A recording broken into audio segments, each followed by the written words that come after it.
Muy buenas noches, el Señor les bendiga.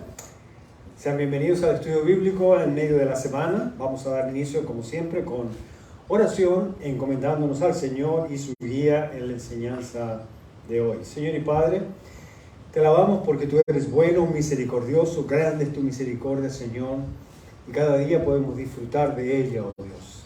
Gracias, Padre, porque tú extiendes tu amor, tu bondad, tu benevolencia sobre nuestras vidas.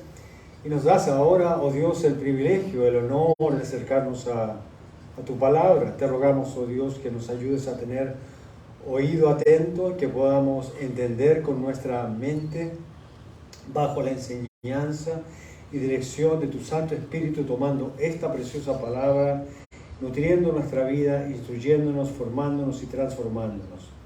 Señor Padre, nos queremos encomendar a ti, pedimos tu bendición sobre tanto los que estamos aquí como aquellos que nos están acompañando a través del internet. En Cristo Jesús, amén. Bien, hermanos, continuamos en 1 Corintios capítulo 14. 1 Corintios capítulo 14. Este capítulo es un capítulo que nos ha ocupado en una manera extraordinaria y estamos muy contentos por ello, porque estamos aprendiendo muchísimo de la palabra del Señor. Este capítulo es muy importante porque está lleno de instrucciones, está lleno de doctrina y mucha aplicación a la vida de la iglesia. Ya hemos visto y seguimos con el tema general, el lugar del don de lenguas que tuvo en la iglesia primitiva y cómo este debió ser usado. Ya hemos visto, en primer lugar, que las lenguas son secundarias a la profecía, y esto lo vimos en el capítulo 14, versos 1 al 19. También cubrimos la segunda parte de este capítulo, titulada Las lenguas son una señal a los incrédulos, del verso 20 al 25. Y hoy comenzamos a ver la tercera y última sección de este capítulo 14, titulada Las lenguas eran usadas con orden. Hoy no vamos a cubrir todos los versículos, van del verso 26 hasta el verso 40, pero vamos a ver si lo podemos dividir en unas 3 partes para ser más pertinentes en este sentido. Así que hoy vamos a tomar el tema, ¿verdad? Y nuestro tema de esta noche es el orden que había al usar lenguas extrañas o lenguas desconocidas.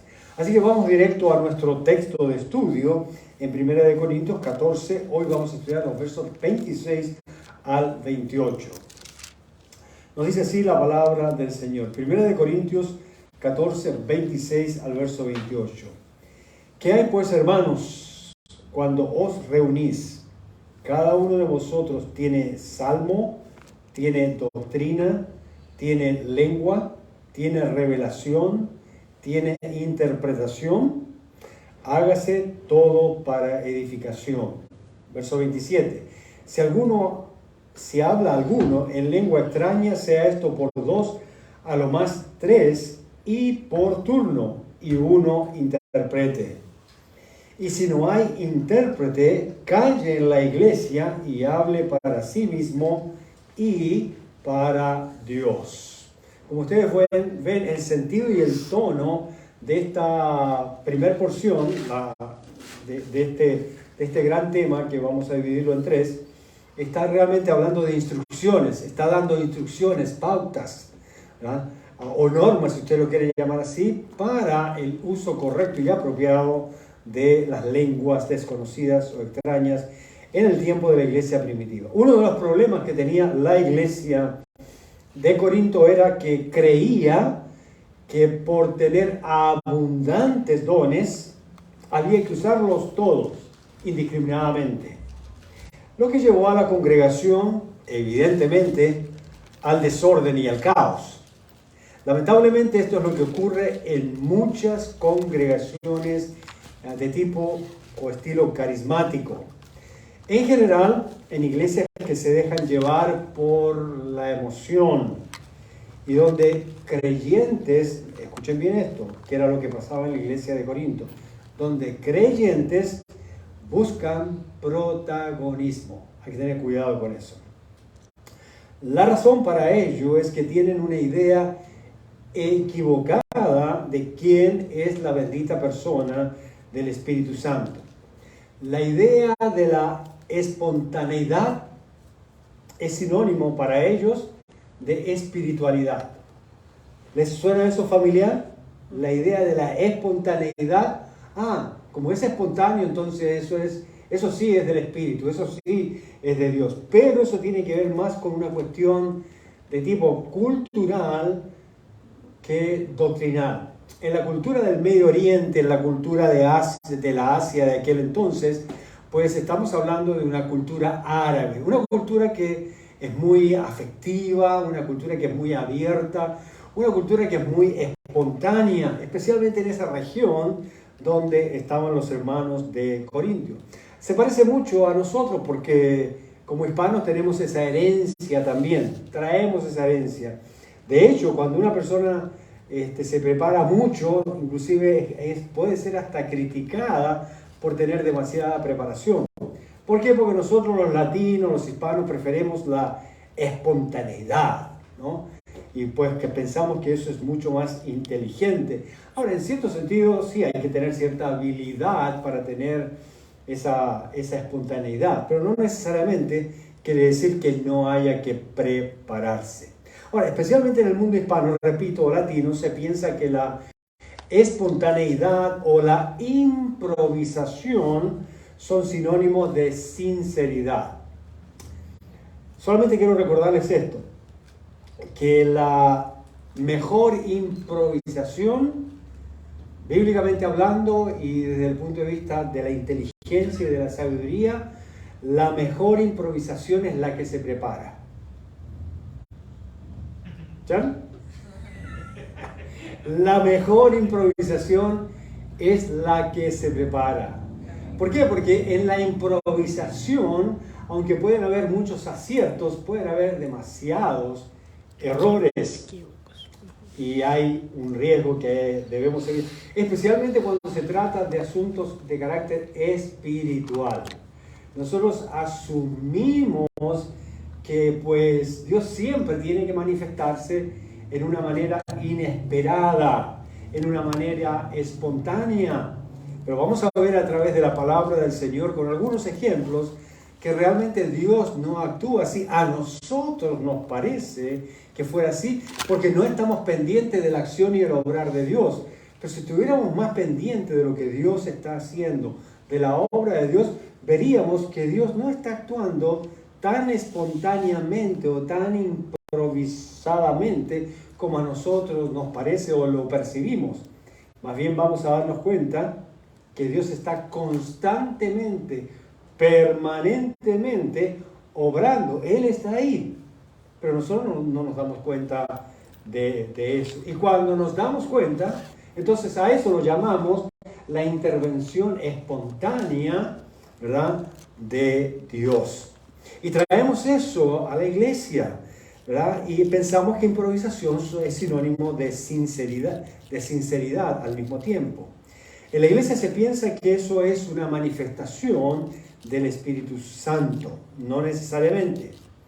Que cuando el Espíritu Santo lo llena a uno, muchos creen esto, el creyente pierde el control. Y por supuesto, nada más lejos de la verdad. Por alguna razón hay muchas congregaciones, muchas denominaciones que tienen esta tendencia de interpretar la manifestación del Espíritu Santo como algo en lo cual el creyente, la persona pierde el control. Dicho sea de paso, ¿verdad?, es todo lo contrario, como vamos a ver dentro de un momento por medio de la palabra del Señor. Realmente decir eso viene a ser casi como una herejía. Yo no diría tanto casi, es una herejía, porque le estamos atribuyendo al Espíritu Santo una intervención donde pasa por encima de la voluntad humana, cuando Él mismo nos ha enseñado a rendirnos a Él. La Biblia dice que debemos ser llenos del Espíritu Santo.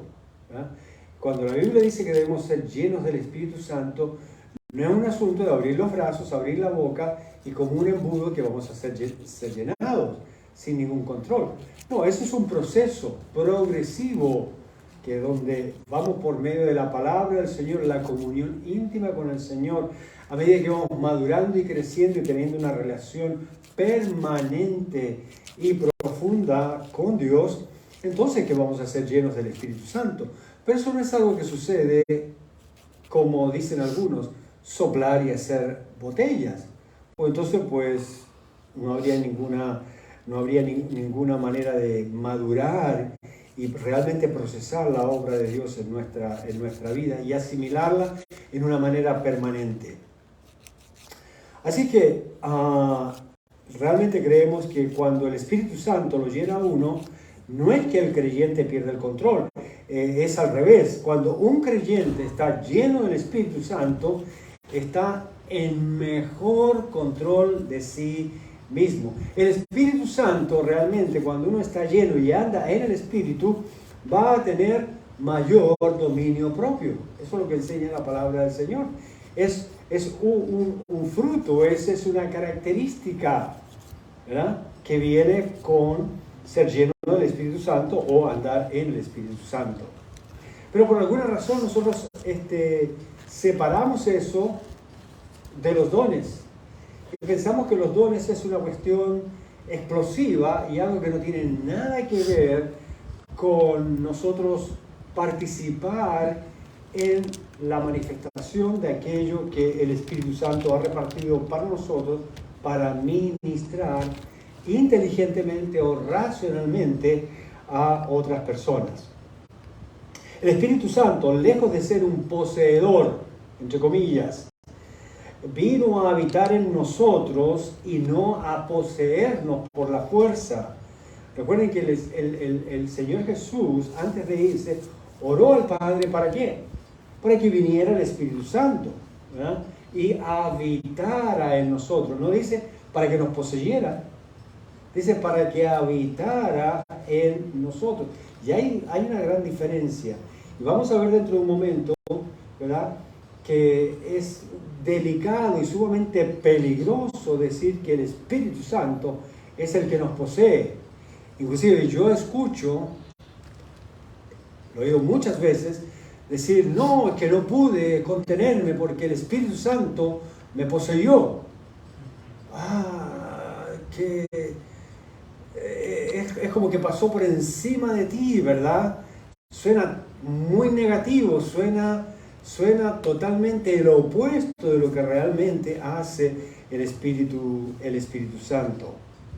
El Espíritu Santo, lejos de ser un poseedor, vino a habitar en nosotros y no a poseernos por la fuerza. El Espíritu Santo, recuerden, es santificador, es consolador, es fortalecedor y es enseñador. Y ninguna de estas manifestaciones o expresiones que va a tener Él en el creyente son forzadas, son por la fuerza, son impositivas, sino que son para el creyente que está rendido al Señor, que deja que el Señor guíe su vida, que deja que el Señor lo santifique, que el Señor lo consuele, que el Señor lo fortalezca, que el Señor le enseñe como Cristo hizo con sus discípulos.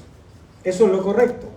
Es alguien al cual le entregamos voluntaria y amorosamente el control de nuestra vida para hacer lo correcto con plena conciencia bíblica. No es que nos entregamos a un impulso, no es que nos entregamos a una fuerza, como algunos piensan que dicen que es el Espíritu Santo. No es que nos entregamos, ¿verdad?, a una influencia que nos hace perder la conciencia. Por el contrario, una vez que el Espíritu Santo opera, trabaja, habita en nosotros, nos da más conciencia de su persona, más conciencia de la palabra de Dios, más conciencia de Dios mismo, más conciencia del Señor Jesucristo. Pero nunca lo hace fuera de la palabra de Dios. Así que cuando una persona dice que cuando el Espíritu Santo se manifestó en su vida, que no tuvo el control o que perdió el control, le aseguro que no fue el Espíritu Santo. fueron quizás sus emociones, fueron quizás sus propios deseos, quizás fue su propia pasión, quizás fue sus propias ganas de hacer algo, pero le aseguro que no fue el Espíritu Santo. En el libro de Génesis, por ejemplo, vemos que la Trinidad participa en la creación. Ustedes saben eso, ¿verdad? El Espíritu Santo, Cristo Jesús, Dios el Padre participaron, el Trino Dios participó en la creación. Los tres, ¿verdad?, hicieron todo el universo y todo lo que nosotros vemos. No fue esto hecho en un solo día. ¿En cuántos días fue hecha toda la creación? 6. En 6 días, así es. Se necesitaron 6 días para hacer por ellos, siendo todopoderoso cada uno, y los tres actuando en una misma, al mismo tiempo. Los tres, o el Trino Dios, que podían haber hecho todo en un día, no les llama la atención, no les pica la curiosidad de que por qué lo hizo en una manera tan ordenada, un día una cosa, otro día otra cosa, 6 días para hacer toda la creación, y el séptimo día decidieron descansar o parar de todo lo que habían hecho. Como podemos ver, aquí hay un orden lógico e inteligente. ¿Alguna vez usted ha leído Génesis capítulo 1, día por día?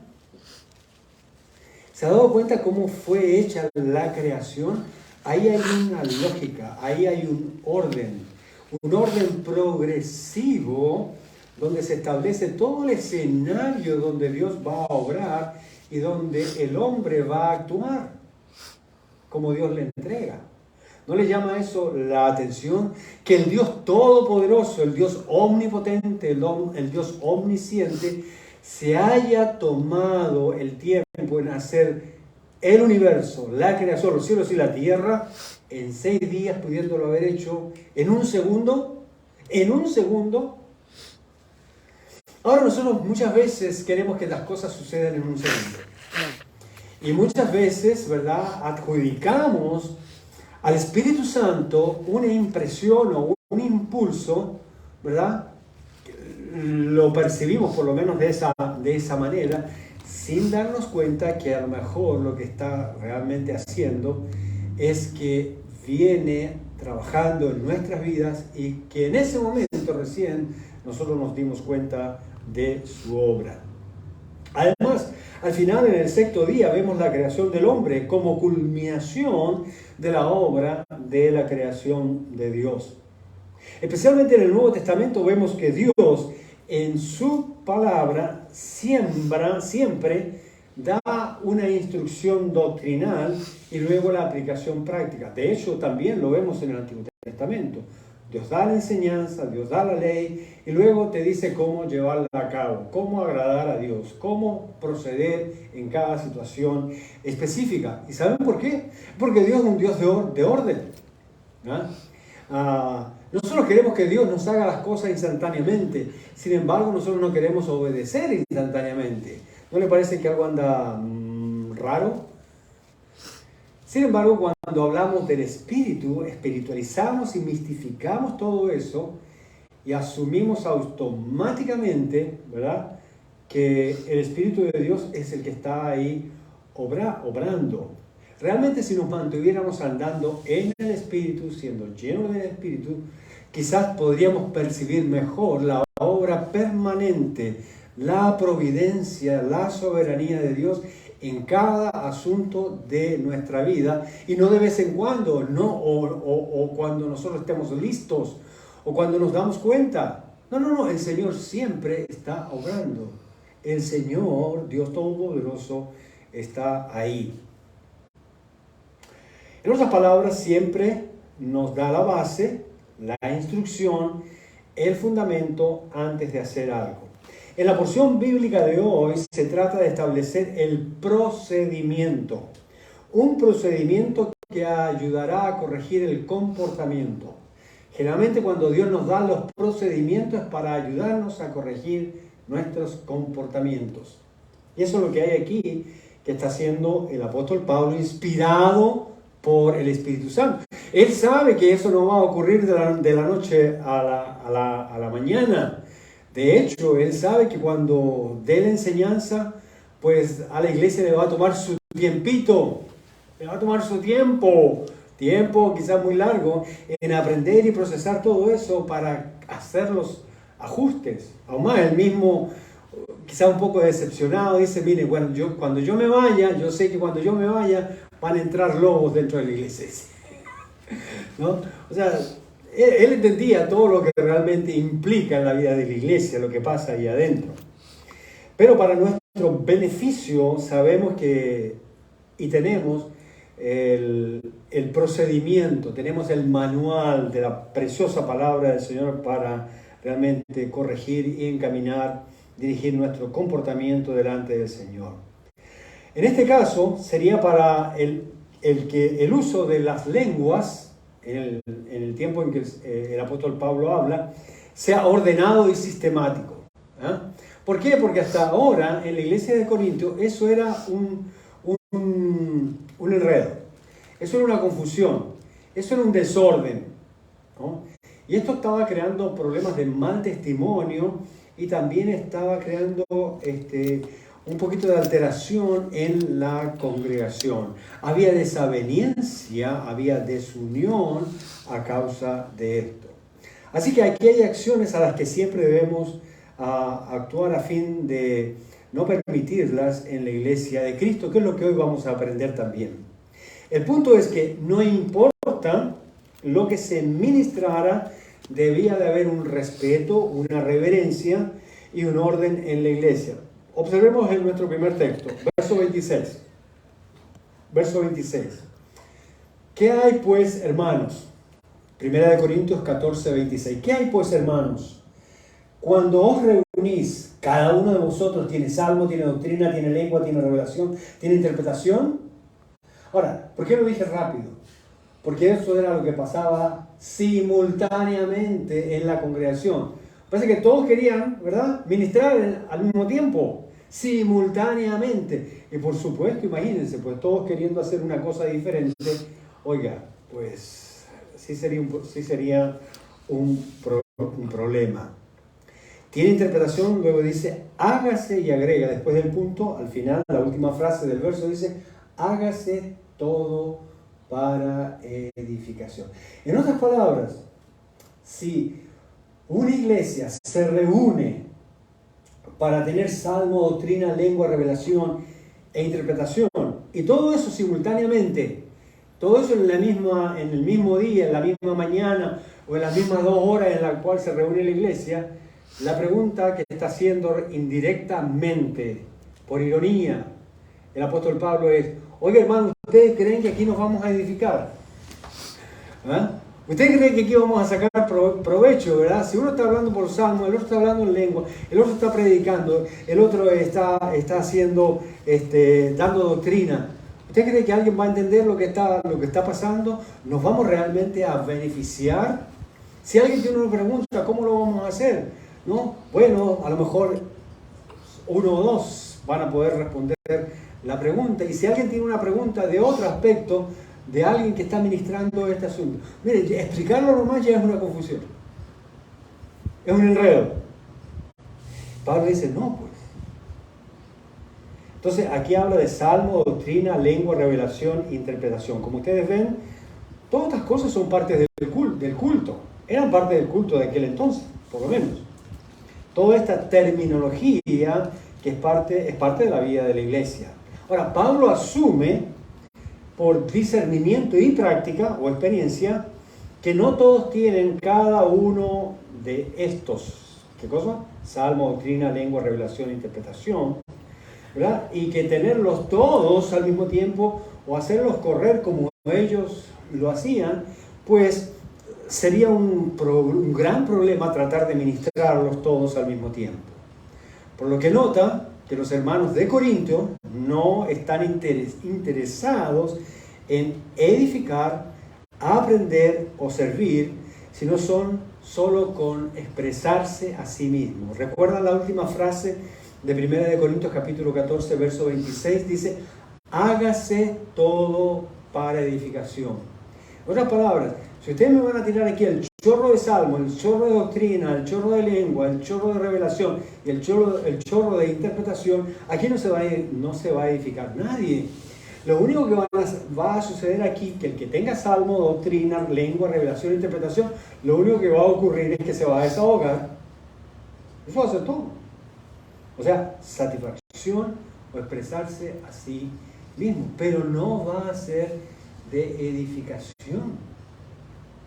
Bueno, eso sucede. Si aquí estamos en una conversación, 4, 5, 6, 10, 15 personas, pues por supuesto que ya por cultura, por buena educación y por amor y por respeto, pues vamos a escuchar a uno, luego escuchamos a otro y si llega el momento donde todos empiezan a hablar, alguien va a decir, por favor, silencio, uno a la vez. Porque así funciona nuestra mente, así funciona nuestro corazón, así funcionamos sociológicamente. Y en la iglesia no es menos. Cuando habla de salmos se refiere a leer o cantar uno de los salmos del Antiguo Testamento. Entonces se pueden imaginar que un hermano por aquí está hablando al mismo tiempo, está hablando de doctrina, el otro está hablando en lengua, el otro está tratando de interpretarle, el otro está tratando de enseñar doctrina, y acá tenemos 2 o 3 hermanos, uno aquí en la otra esquina, el uno recitando un salmo y el otro tratando de cantar otro salmo. Eso no va a ser suena muy espiritual, ¿no? ¡Wow! La iglesia es muy espiritual, abundan dones. Oye, pero aquí nadie se va a edificar. Nadie va a sacarle provecho a eso.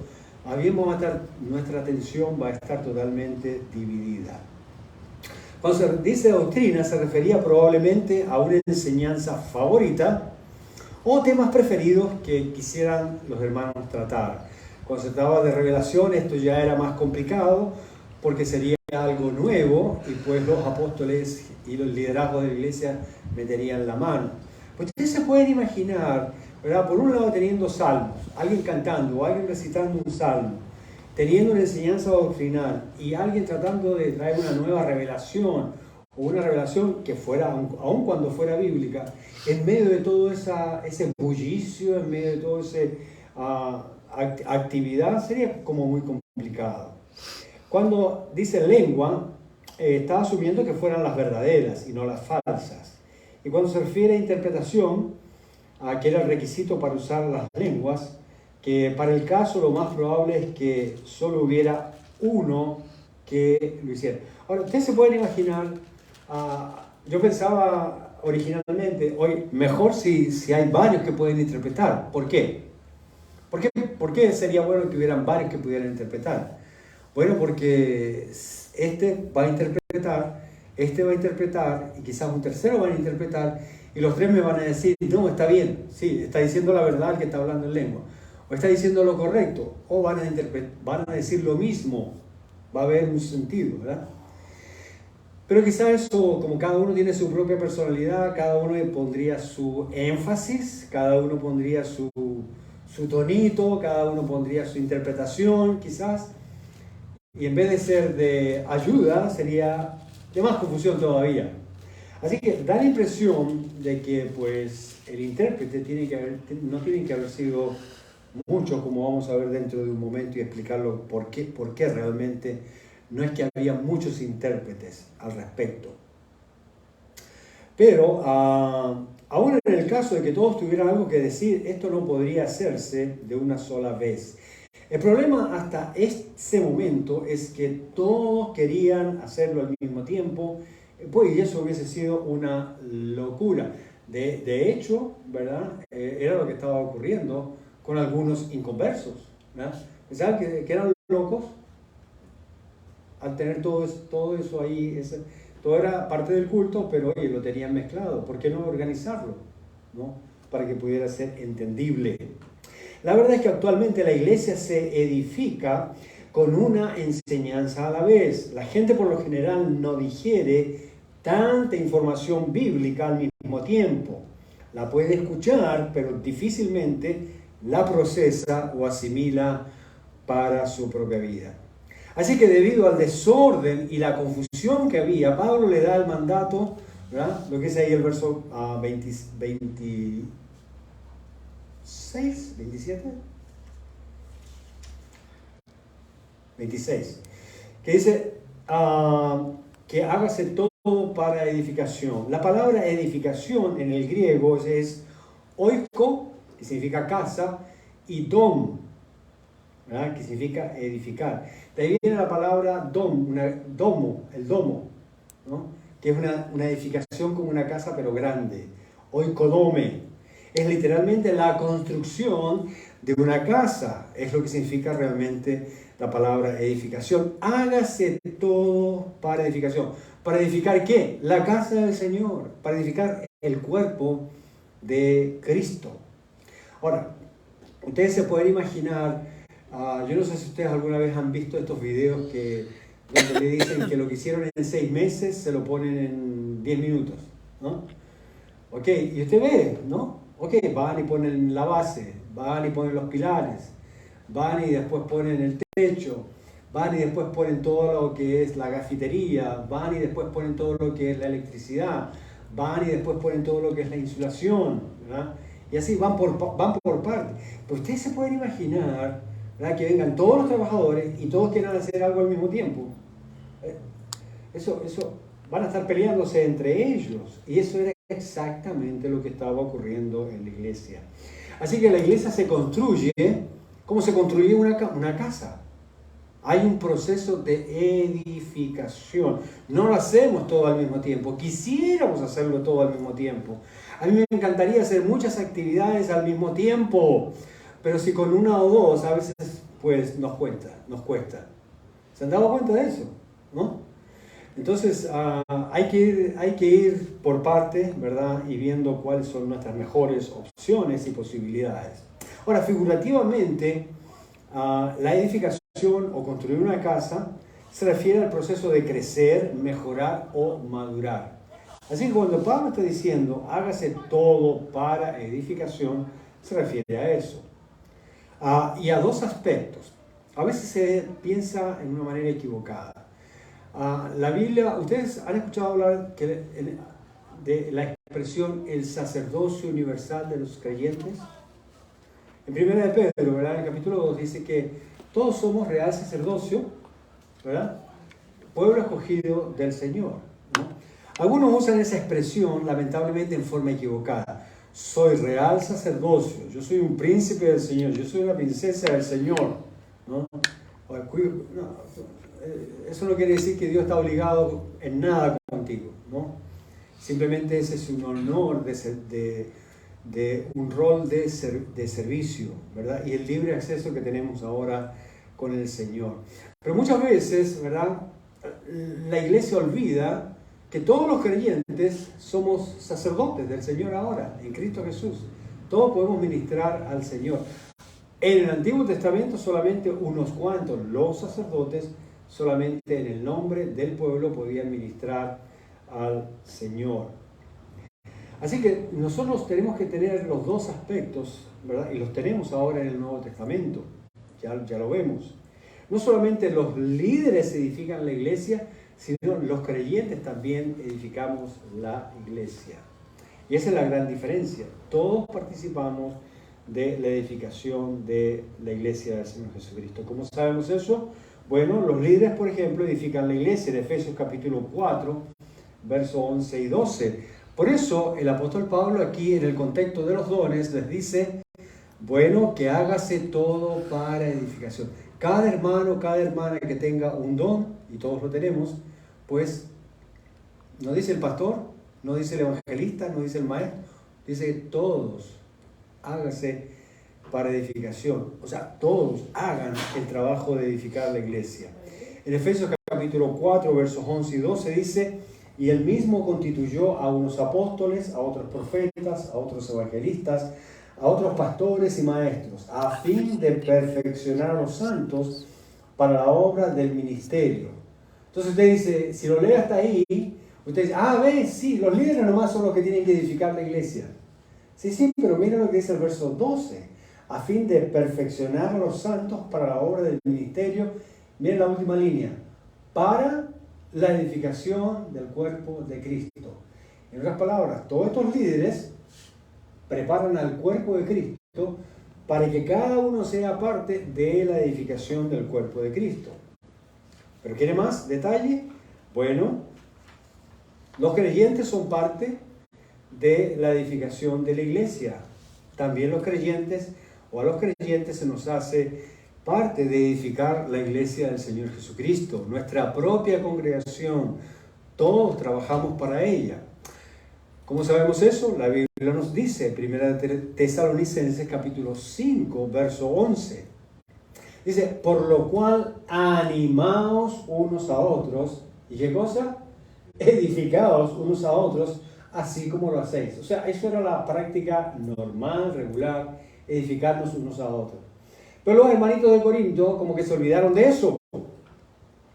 Y entonces cada uno quería expresar sus dones en vez de dar lugar a que cada uno en orden y sistemáticamente, por turno o lo que sea, expresaran lo que el Señor les había dado y así la iglesia se edificaba. En los siguientes versículos, el apóstol Pablo anima a los corintios a tener y seguir unas cuantas normas para el hablar en lenguas. Vamos a leer los versos 27 y 28. Dice, si alguno habla en lengua extraña o desconocida, sea esto por 2, a lo más 3, y por turno. O sea, está limitado a 2 o 3 personas, en el mejor de los casos 3, y que lo hagan por turno. O sea, que no estén los 3 o los 2 hablando al mismo tiempo. Eso era como una norma, un procedimiento, una prohibición indirecta, directa e indirecta, vamos a decirlo así. Y luego dice, y uno intérprete, verso 28. Si no hay intérprete, mira cómo lo explica. Dice, calle en la iglesia. O sea, donde están todos los hermanos, calle en la iglesia. Y hable para sí mismo y para Dios. O sea, no dice, sácate el don, quítate el don. No dice eso. Solamente dice, controla eso. Controla eso. Domina eso. Sujeta eso en la manera correcta. ¿Ok? Primera norma. Que no hablen 2 al mismo tiempo. Porque usted dice, pero si eso es norma de educación. Bueno, también lo es norma espiritual. ¿No? No, pero es que el Espíritu Santo me controló, me poseyó, me impulsó. No, aquí dice que tú tienes control de eso. O sea, tú no tienes control del Espíritu Santo, pero tienes control ¿de qué? Del don y de ti mismo. O sea, hey, por favor, pongámonos de acuerdo con eso. Entonces la primera norma es no hablen todos al mismo tiempo. La primera parte del verso 27 dice, si alguno habla en lengua extraña, sea esto por 2 o a lo más 3. En los cultos no se debía permitir hablar a más de 3 personas en lenguas. ¿O era preferible realmente lo que está diciendo aquí el apóstol Pablo? Que mejor sean 2. O sea, máximo 3. Pero si yo estoy ahí, yo voy a dejar hablar a 2 nomás. Y si puedo, que hable uno solo. Ahora uno dice, pero ¿y si es el Espíritu el que lo está guiando? Porque el don es del Espíritu. Y lo que venga a través del don va a venir del Espíritu. La pregunta es, ¿lo que el Espíritu Santo tiene que decir hoy no lo puede decir mañana? ¿O no lo puede decir después? ¿O no lo puede decir en orden para que todos lo entendamos? ¿Realmente el Espíritu Santo quiere comunicarse clara y objetivamente con la iglesia del Señor? Entonces, ¿por qué yo voy a promover el desorden o el relajo? Yo tengo que promover realmente un ambiente donde el Espíritu Santo se exprese con libertad, sin interrupción. Eso quiere decir libertad. Pero para muchos la expresión libertad significa espontaneidad, libre y sin restricciones. Pero aquí estamos hablando de una restricción, de una limitación que es espiritual, mucho más que cultural, es espiritual. espiritual. ¿Por qué? ¿Por medio de quién creen ustedes que está hablando el apóstol Pablo? Por medio del Espíritu Santo. Y quedó registrado, ¿verdad?, como palabra, ¿verdad?, santa, sagrada, inspirada por Dios en la Escritura. Segunda norma, que se hable por turno. Que se hable por turno. Que se debía esperar y que terminara de hablar uno para que pudiera comenzar a hablar el siguiente. Alguien debía moderar este tiempo y quien debería hablar al terminar el anterior. Y que debería hablar al terminar el anterior. Imagínense varias personas hablando simultáneamente en lengua extraña que nadie entiende. Ahora, esto es lo que ocurre lamentablemente y en forma equivocada en las congregaciones de corte carismático o de corte pentecostal. Ahí hay un asunto que al escucharlo puede ser controversial, pero no lo es. Para ellos lo es porque se acostumbraron a esa práctica.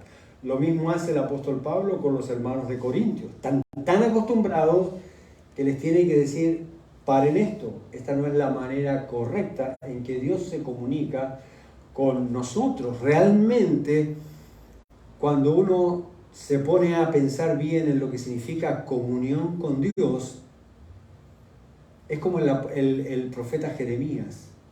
Él decía, ¿verdad?, que aquellos que habían estado realmente en el secreto de la presencia del Señor, le conocerían directamente cuál es su voluntad y estarían en perfecta comunión con Él.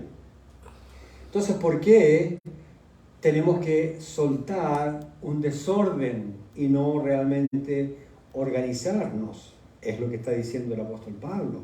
Por eso dice, hable por turno. Alguien debe moderar este asunto, ¿verdad? Uno de los señalamientos que se hacen en algunas iglesias es que oran, cantan y hablan en lenguas sin respetar ningún orden o turno. No hay organización que haga comprensible lo que se haga. Para ellos, ¿verdad?, eso es apagar el espíritu. ¿Han escuchado hablar de eso? Para ellos eso es apagar el espíritu. Pero la palabra de Dios dice que para eso es avivar el espíritu. Están haciendo todo lo contrario de lo que quieren, de lo que aspiran, de lo que desean, o quizás de lo que el mismo Espíritu Santo les está poniendo. Dar lugar a que haya un avivamiento genuino.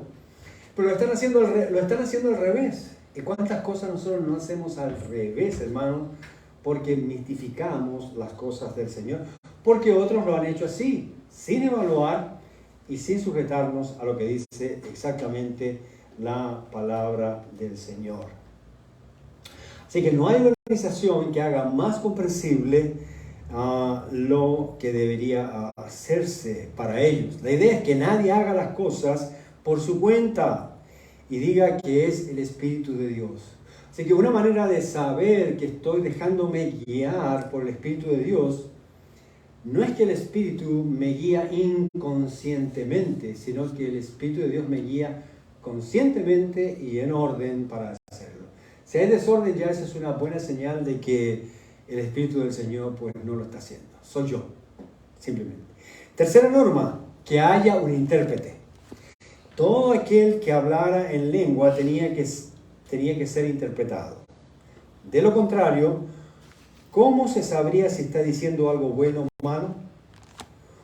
¿O si es herejía o blasfemia?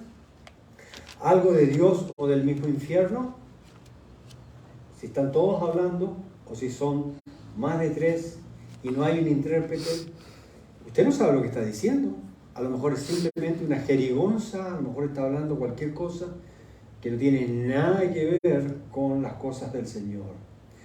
Esto es más que una protección, es más una protección que una limitación. En el original griego se da a entender que fuera un solo el intérprete. Así es que en esto no podía haber cualquier persona, cualquier hermano. Al parecer, había muchos en Corinto que se las daban de intérprete de lenguas. Y claro, como cada uno pues corría para ser intérprete o que creía que era intérprete, entonces pues daba su propia interpretación. ¿Ah?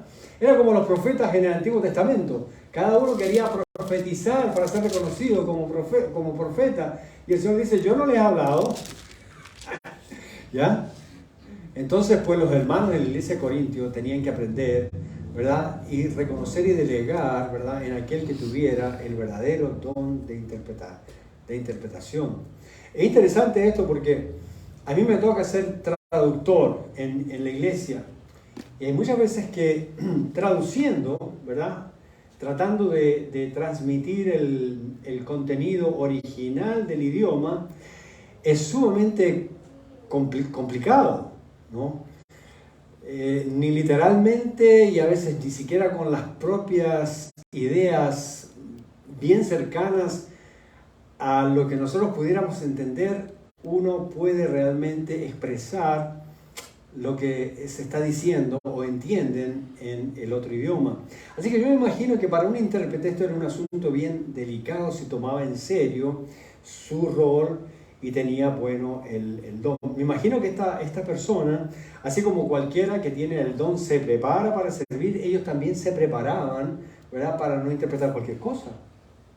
Porque sabían que tenían una responsabilidad, una carga sobre sus cabezas al decir algo que a lo mejor no era lo que Dios estaba diciendo o lo que supuestamente el que hablaba en lengua desconocida o extraña estaba diciendo. Así que los hermanos pues tenían cuidado, ¿no?, en elegir o reconocer al hermano que tuviera el don de interpretación, aunque había muchos que querían interpretar. Y esto pues generaba confusión, porque como todos querían interpretar, todos se las querían dar de traductores, vamos a decirlo así, ¿eh? Entonces como que complicaba la cosa. Se lo digo por experiencia propia. Cuando yo traduzco del inglés al castellano, y yo veo que muchos hermanos, ¿verdad?, de la congregación saben también inglés, yo les veo las caras, ¿verdad?, y me quieren ayudar, ¿no? Y me quieren ayudar, y algunos me soplan, ¿verdad? Pero como yo estudié bien el contexto, ¿verdad?, muchas veces o me he equivocado o yo me doy cuenta que se están equivocando, que no están captando realmente el sentido de todo el contexto de lo que se está diciendo, sobre todo cuando se tratan de mensajes de la palabra del Señor. Aquí no estamos hablando del don de interpretación, aquí estamos simplemente traduciendo, que es diferente. Pero aún así eso es una tremenda responsabilidad. Y yo me imagino que aquellos que tenían este don, pues se tenían que preparar muy bien. La congregación los reconocía. Pero claro, había muchos que pues se sentían cómodos, se sentían bien. Mucha gente me imagino que se acercaba a ellos, como a veces se acercan a mí, gracias pastor por habernos ayudado a traducir. No son muchos, pero bueno, hay unos cuantos que lo hacen, ¿verdad?, por ayudarnos con la traducción. Créanme que son más que los que critican que los que te felicitan por traducir. Pero acá, cuando se trataba del don, era bien delicado, ¿no? Pero sí, no debían realmente atreverse a hablar en lengua si no tenían un intérprete.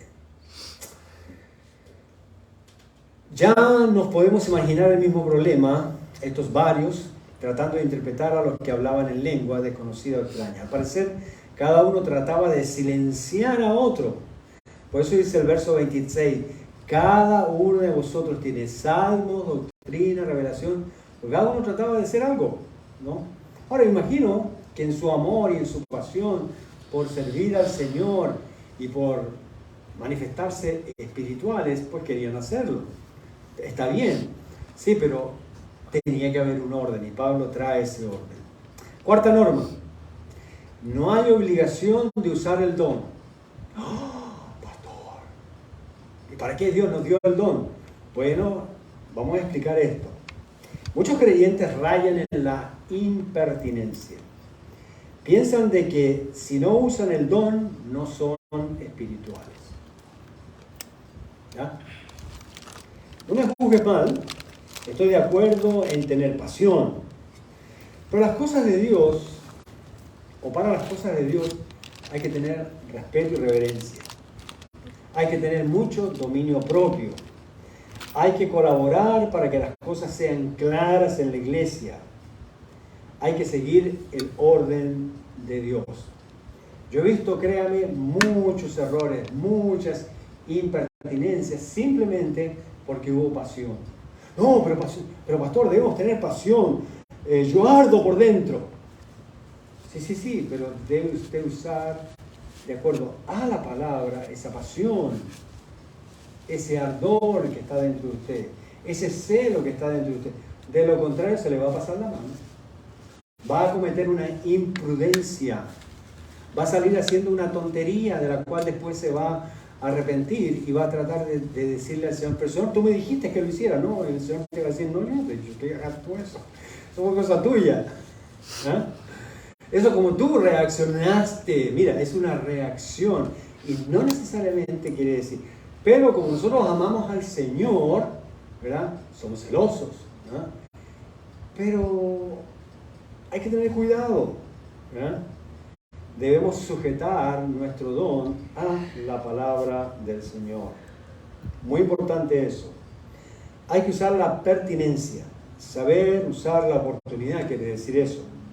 Hay que ser inteligente para ser eficaz. Hay que ser congruente y no atolondrado. Debemos usar nuestras aptitudes de acuerdo a la necesidad. Como decíamos el domingo, usted ve caras pero no ve corazones. Entonces a lo mejor le parece un hermano que ahí está con la cara larga y en su pasión por animarlo, viene y le dice, hermano, ¿qué es lo que te pasa? Anímate, tú no puedes estar así. Mira, tú no eres un inconverso. Y a lo mejor lo único que tiene es un dolor de estómago. Pero no está desanimado en realidad. Pues tiene mala cara porque está mal del estómago. ¿Ya? Y el hermano te queda viendo a ti y dice, ¿por qué me estás diciendo eso? De hecho, a mí me ha pasado, ¿no? Me pasó aquí en la iglesia, ¿no? Una hermana se me acercó y me dijo, pastor, dice, cambia la cara. Le digo, ¿cómo? ¿Qué tiene mi cara? Parece que está amargado, está enojado. Le digo, no, la verdad es que estoy bien. Vengo saliendo de una gripe, eso es todo. ¿Ya? Pero a veces te juzgan por la apariencia y una persona que puede tener pasión se puede equivocar. Eso era lo que estaba realmente ocurriendo ahí en la iglesia de Corinto. Miren y juzguen si esto no tiene sentido. Un intérprete no podía usar su don a menos que hubiera alguien hablando, ¿sí o no? Hablando desde el punto de vista del intérprete. O sea, un hermanito o hermanita que tuviera el don de interpretación de lengua, ¿qué va a hablar si no hay alguien que está hablando en lengua? ¿Tiene sentido o no? Tiene que quedarse callado, ¿verdad? Obvio. ¿Qué va a hablar si no hay quien está hablando, no hay quien esté hablando en lengua? Bueno, pues estos hermanos, ¿verdad?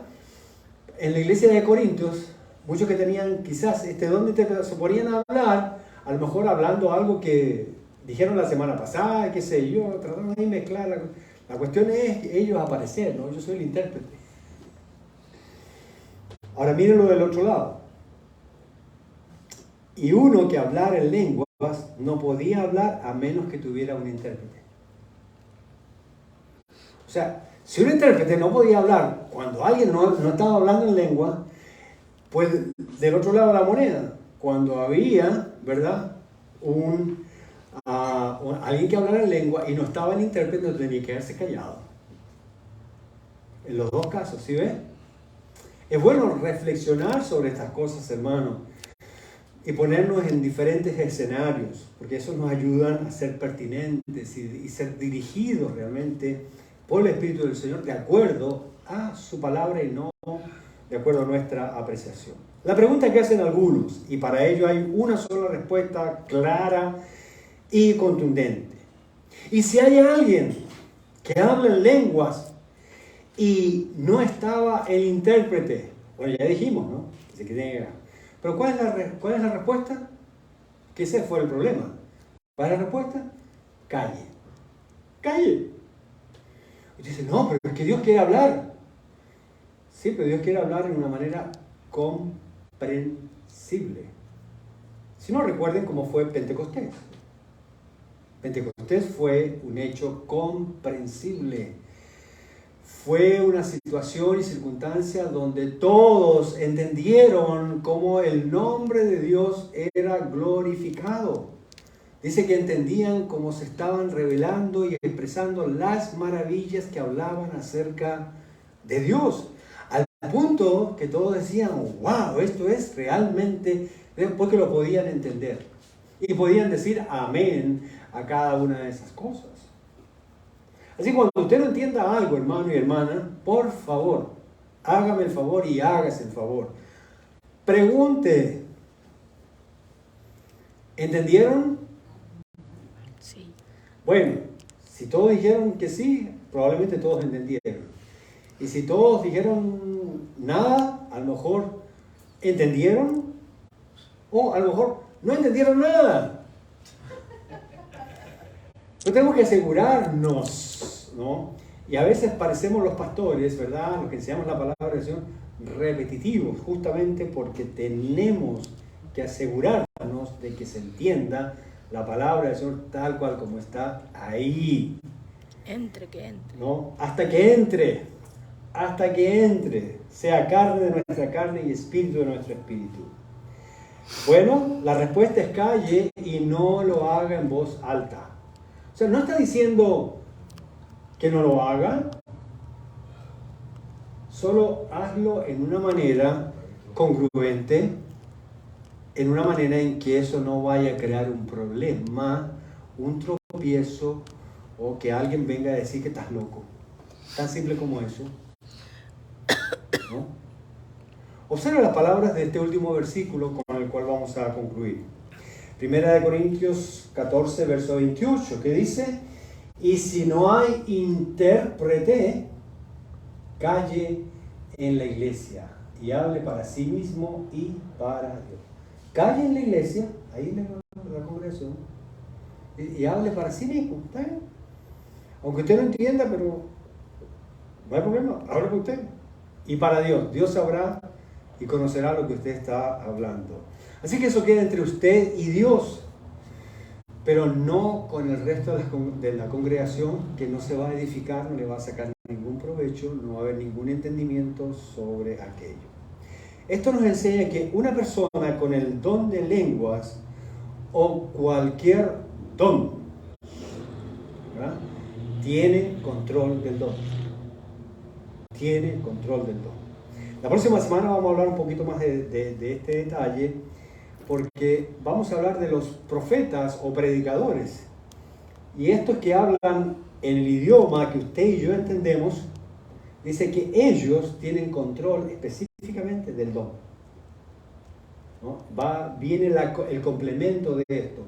Pero es interesante que el apóstol Pablo, la explicación o la reafirmación de esto, no la hace con el don de lenguas, porque ya les ha dicho suficiente, ¿verdad?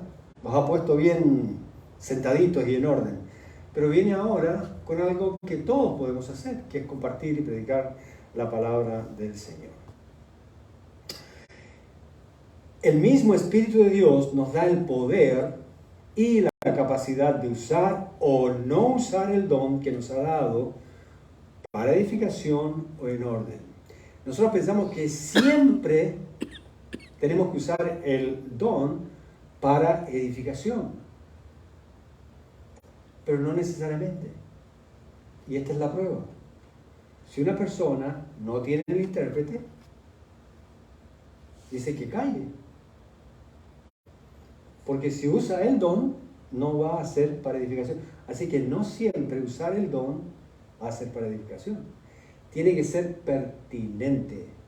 Tiene que haber un propósito. Tiene que haber un objetivo por el cual uno va a usar el don. Bien, chequeo de integridad. 4 cositas, hermanos, rápidas, ya en 3 minutos. Cuando un don es administrado para edificación, es mejor usarlo. Cuando un don es administrado para edificación, por supuesto, es mejor usarlo. ¿Estamos de acuerdo con eso? Perfecto, hay que usarlo, ¿no? Segundo, un don siempre debe ser usado en orden. He visto hermanos, por ejemplo, que tienen el don de amonestación o de exhortación. Y por no usarlo en orden, pues han creado un problema. ¿Por qué? Porque en vez de tratar el asunto con sabiduría, en amor, con prudencia, pues quedó la embarrada, como te decimos, ¿verdad? Un don siempre debe ser usado en orden. Tercero, no siempre tiene que ser usado el don que se ha recibido. No siempre. No es que yo tengo el don, entonces como tengo el don, te va a pasar por encima de cualquiera. No, tampoco. Si aquí dice que si usted tiene el don de lenguas, que ya no está, y si lo tuviera y no tiene intérprete, calle. Cuarto, es mejor no usar un don que usarlo mal. Bien, para pensar, el Espíritu Santo nos ha dado la capacidad de administrar sus dones. Qué honor y qué privilegio. Ahí es realmente donde está la responsabilidad. Y decimos esto justamente para eso, para compartir una responsabilidad, que era lo que el apóstol Pablo quería decirle a los hermanos de la iglesia de Corinto, ¿no? O sea, no piensen que esto es un asunto de impulso, de espontaneidad, ¿verdad? Hay libertad cuando le entregamos el control al Señor de acuerdo a la palabra del Señor, para que finalmente haya, ¿qué cosa? Edificación. Bien, oremos. Señor y Padre, damos gracias por tu palabra, este tiempo de edificación para nuestras vidas. Gracias por hablarnos. Gracias por explicarnos claramente, Señor, y ayudarnos a entender lo que tú quieres que entendamos. Te rogamos, oh Dios, que tú confirmes tu palabra y la práctica misma de ella en tu iglesia. Oramos a ti, dándote las gracias en Cristo Jesús. Amén. Gracias por habernos acompañado. Que el Señor les bendiga grandemente. Amén.